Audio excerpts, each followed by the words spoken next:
Right, so back again, and what I wanted to talk about is we were talking before a bit about like customizing guitars and the way to swap pickups on this, and someone put a Floyd Rose in, all that sort of thing.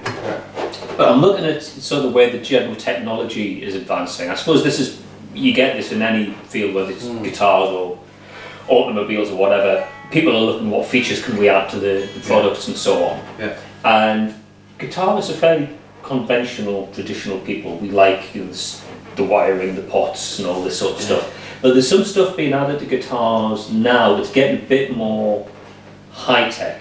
I mean, I was looking at some of the stuff in the new Fender range where it's not conventionally wired. It's like this magic circuit board. You can kind of dial in, or I want the blues kind of sound, and you get a blues card and it kind of configures the pickups for a particular sound. And digital signal processing, isn't it? DSP but it's not so much signal processing. It's just the way. What do Roman call it? Is it COSM or something like that? Yeah. It's like signal modeling. What we have here is we have amp modeling and stuff. And now it's now gone to the other level, which is that we now have guitar modeling. And to be honest, Line 6 have been doing it for ages with the Variacs. You plug a Variacs in there, and I want a single coil one. I want that. But now it's gone to, you don't need to have their gear to have it. It's amazing. You've got a switch on a Fender that says like it's a humbucker, and that pickup becomes a humbucker, and then it's like Texas Specials, like you're saying. And then it's the Texas Special ones, and then it's you put it onto that again, and then it suddenly becomes like 50s pickups, and then it's whatever, and it's just you end up with this variety of sounds from probably trying to get away from us having multiple guitars. With a humbucker, suddenly I want a big rock sound, so humbuckers, they've got that. But now I want my little jangly Strat. But do you think that takes something away from the guitar? Because part of the magic of the guitar is if I don't like the sound, I can kind of customize it and just make it this thing rather than like a Swiss Army knife. I guess it's up there with the I could see why a session guy would buy a Kempler. Oh yeah. Right, he's got to go. He's got to go. He's going around the country. He's on tour with somebody. And he's used 10 amps in the studio. Probably some of them are vintage. Doesn't want to take them on. So he models the amps, and he takes them with him. Now what he said is, actually, I don't want to take 20 guitars because I need this one that's got me Texas Specials on. I've got that one that's got me Fat50s on. I've got that that's me, got a humbucker on. Actually, he takes one guitar and a backup, and you can get the stuff out there. It's not real though. That's what you've got to understand. It's not real. You haven't got a humbucker. You've got a software chip acting as a humbucker, and then it'll be someone's interpretation of it. Then we've had discussions on height of pickups and the differences they can make and stuff. You're not in control of any of that. It's like I want my humbucker close at the strings because I want it to scream, or I want it further away because I want it not to be distorted or in the way. You haven't got that. You basically got humbucker, click, blues, click, and stuff on there. It's bizarre. It's like you have a Strat that sounds like a Telecaster now. And I could see why it would be useful again for somebody doing session stuff or multiple stuff live. But it's what people have to understand. It's not real. It's more going down the lines of guitar synth type stuff. It's something emulating something. Because I can't imagine. I think I played Variacs and stuff, but I can't imagine ever having one of those modelling type guitars and bonding with it the way I bonded with this, or the way you bonded with your Strat. It's more of a machine than a guitar. Let's go back to cars as an example. 20 years ago, got your little mini Metro, got my Fiesta, whatever it is, and you could work on it. You could do an oil change if you really wanted to. You could do this. It was mechanical. There was a battery. There was a stereo. And that now you can't do anything. It's all somebody said to me the other day. I got in my car, and it comes up on the dashboard and says risk of black ice. It's like, who's driving the car? Is it you or is it me? You can't work on them anymore because it's computerized. It's a bigger chip that's in a guitar.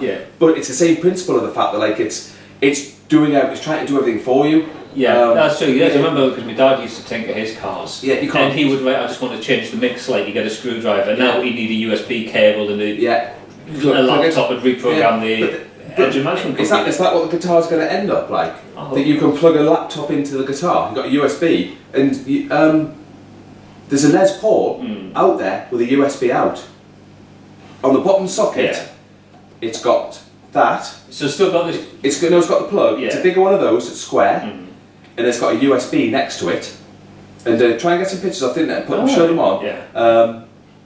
It's got a USB for direct recording. So actually, you've bypassed having an amp, having anything. You don't even need a guitar lead. Yeah. I've got recording software over there that we can't see. Yeah. Studio software. But I've got to put a guitar cable in. I've got to run it into something. I've got to mic these up. Yeah. Or I've got to DI something directly into a desk. But this has actually got the USB directly on it. So you just plug that in. And will it be a case that you can plug a USB on there and actually say, can I tweak it? Yeah. And it starts, like I want to reconfigure that to be a kill switch, or I want to reconfigure that to be, because that's probably the levels that it's going to get down to. So it's another type of customization. Yeah. So, because if that's the way it's going, and we can do virtually anything. Plug a laptop in, plug an iPad in, something like that. Look at it. Actually, you know what? I do want to slightly raise the treble on that pickup. Why would I do that? Then it starts getting. So it's like tone print for your guitar. Basically, yeah. And I can see that's the way it's going. Like I said, Gibson have done one already. You can get this guitar with a USB on it directly out. So it has the software. So basically, the stuff that you would, when you buy a USB type card, like an I/O converter to take the analog signal and turn it into a digital to go into a Cubase or like audio interface. Yeah, a bit like that. It's built in. You plug it in. Obviously, there's some software that will recognise it. Next, you'll end up with we can buy them already with the MIDI controllers built in, the roll and ready Strats. You get 2 stockers on there, MIDI's going out. But then what do you want? You will get the hardcore players, you say, I want a Marshall or Fender on a guitar. And that's all you need, and probably that is all you need. It's funny you mentioned Gibson, because I think the noise I was hearing on the internet about a year ago, it was 9 months ago, when Gibson started to unveil the 2015 range. Solid, the solid bodies, not so much like the semi-acoustics, but like the Les Paul, the SG, V's, and so on. Price hikes aside, because they were quite mental, they're quite. It was a hell of a price hike on about 30%. Enthusiastically priced, I think is the word. But they've added a lot of features which I wasn't aware anybody wanted. They were kind of like a solution in search of a problem. Things like we've got electronic tuners, height adjustable nuts, various bits and bobs. And this was an awful lot to alienate their buy in public. People saying, I want the Les Paul, but I want the 2014 range, I don't want 2015 anymore. Well, the thing is though, obviously this is 2014, we've seen it before. You can get this guitar with the mini tune system on there. You can buy it in retrospect, fit it onto there. Which is just it's 100 quid more. It is. I mean, I can see. I mean, you talk about like having different guitars, having one drop down. I mean, they are actually robotic tuners. It's not some of the tuning on some of them. There's a PV guitar, and it's got the whole back of the guitar. If you have a look, is a circuit board, and it alters the tuning digitally by. It's basically emulating. You tune it to E, it's normal, but then you tell it that actually I don't want that E to be an E, I want it to be a B, and it's circuit board. Pitches, it's basically it's shift pitch shifting the stuff on there. Now the mini E tune, I think it's got something like 12 that you can set up. So you just want drop D, you press a button. And it actually moves them. And it's a nice gimmick. You can get them for Strats now. Because it's just like a retrofit. Yeah, it's nothing to do with Gibson. Don't own it. It's a company called. Mini Tune is what they do. It's E-Tune or something like that. You can get them on for the Strats, put them on. You got the tunings on there. A lot of the other features you're talking about. I looked at there was this, fantastic bit of wood, very expensive as you were saying. It was like a blue burst, beautiful thing. And I'm looking at it thinking someone's stolen one of the knobs off it. And what they've done is they've got rid of the tone, or they've got 2 tones of the volume. I think that one's it's like a mini switch or something. Well, what they've done is, I don't know if they've kept 2 volumes or whether they're now the tones and it's just got 1 volume. And it's a decibel boost. So we come to the solos. You've got a 15 decibel or 10 decibel increase. So you don't actually need to change that on there. But it's like what you do with your foot. I mean, that must be quite You know, when do you start your solo? At what point? Because you hit a chord and then you flip the switch. Yeah. Is there a delay for it coming in? Otherwise, that last chord before you do solo, so I don't know, you know, you're in there and it's just like, you know, switch, rah, it's the chord before you go. You know, that type of stuff. Because I wasn't aware of anybody who said, you know, the one thing the Les Paul needs is an onboard boost. Yeah. The only person I know who uses a boost is Neil Slofgren. You know, his Oak, the Strat he's called. Yeah, the 61 one, yeah. It's got a built-in boost circuit, but that's just on all the time. That's part of his sound. And it looks a bit ugly because we're so used. It is a bit of a design icon, and then to just take one of the knobs, leave the other three in the same configuration, and then just have one. It does look. You say it looks like the knobs missing, and it's just the shaft of the pot sticking. Well, I mean, this has got some of the new features on the electric side of it. This has got the circuit board. So inside there's a circuit board now. They're not tone pots like we would know. Yeah. You can't work on this. Oh right. Because I would quite like to just have one volume. Yeah. I can't wire it in because I've got to replace all the pots because there's a circuit board in there and everything's quick release. So the pickups now we would solder them. Yeah. They're not. They're on. If anyone knows like the inside of a CPU fan on a computer, the little white push connector on there. They're Gibson's version of those. So the two pickups and the jack socket plug into the circuit board. But in terms of the wiring, it's still point to point. It's not like it's going onto one circuit board with a silicon chip and all sorts of processing. It's still that goes to ground and that goes to hot and that's switched. It does. The only difference is that the pots are part of the circuit board on here. So if one goes, you're screwed basically. Yeah. You may as well then just take it out, strip it again, and people are doing that. I mean, the thing is though, we talk about customization. It's actually for the people who are scared of a soldering iron. You know, I want to set 59 paths on here. Yeah. They do them with the plug-in connectors. Yeah. So you just unscrew them, plug them in. Away you go. No solderless pickups. Yeah, because no Seymour, Duncan, DiMarzio, and I guess people that go like bare knuckle and stuff must be. They don't do them; they'll be doing them soon. They get the connectors, plug them in. Yes. So you know that helps people who are maybe a little bit shy on customization. Say, I don't want to change these pickups. I don't have to go and pay somebody, £50-60 to resolder everything. You just plug them out and put them in. But then when you talk about capacitors and do you want different size tone pots, can't do anything with them. And I think all of them now, unless you request like a 59 custom shot or 58 where it's built the way that it was built in there, everything gets the circuit board. And they're not cheap. Obviously, it's replace that circuit board is a lot more expensive than buying £2, £4, £6, for some pots and a bit of cable. Yeah, reminds me a few years ago when my washing machine broke and the guy came out and says, well, whatever it is, this board has everything on it. It doesn't matter if it's the rinse cycle, the spin cycle, it's the board. The Funny did that on my boiler. PCB, printed circuit board on it. Yeah, once that's gone, you're done.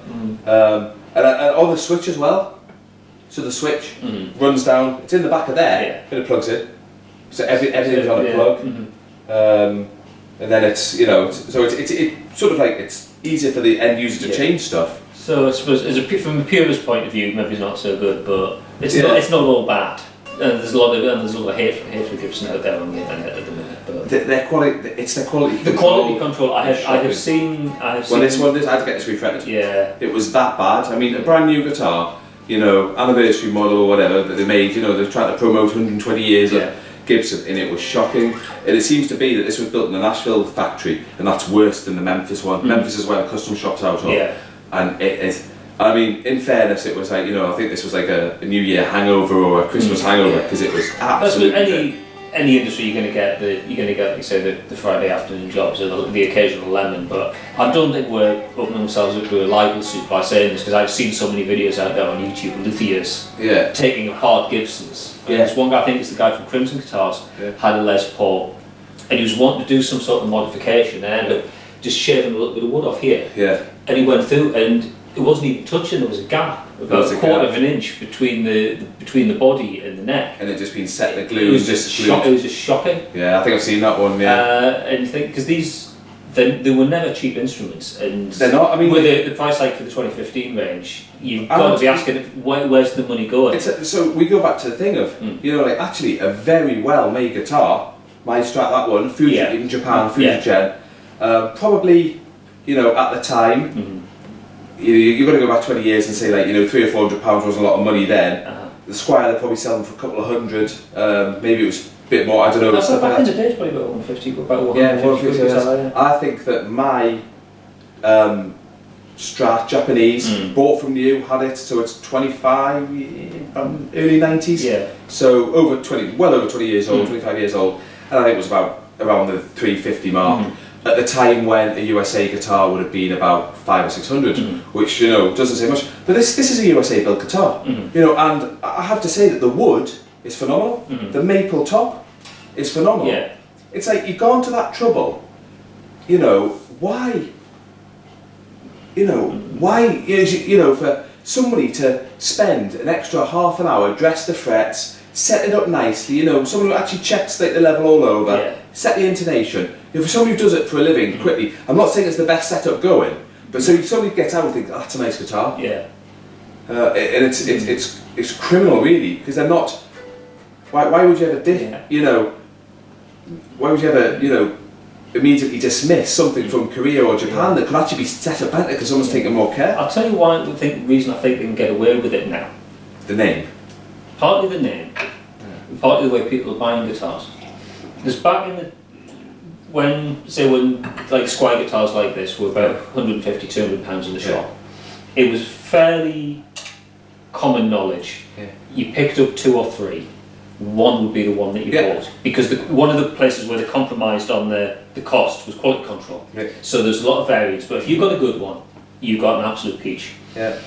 Nowadays, there's not as many local guitar shops, and people are saying, "I'll buy online." And you've got the big retailers, like the Guitar Center in America, likes of Sam Ash. Yeah. This country, you got the likes of Guitar, and I mean, I've had really good retail experiences in the shops with Guitar. PMT as well. PMT, GAC, Andertons. The household out there on the internet, the household names, and you can say, "I can get it, 24-hour delivery. I'll have this tomorrow." I know the name. It's got a reputation, because they're not necessarily operating a massive retail shop. The costs are low. Yeah, they're in a warehouse. I can buy something from the warehouse. I can save I'm saving 200 or 300 quid. You'll spend that and get it set up properly. Gibson are still selling the guitars, so they think we're getting away with it. Other guitar makers as well. There's not the pressure, because people aren't going to pick this up and say, "I don't know if this is right for me." It's already in the hand, they paid for it. Yeah. It's their guitar before they've got a chance to it's more hassle to send it back. Yeah. And I'll actually think, you know what, I'll lose 10 quid or 20 quid and sell it on eBay. Yeah.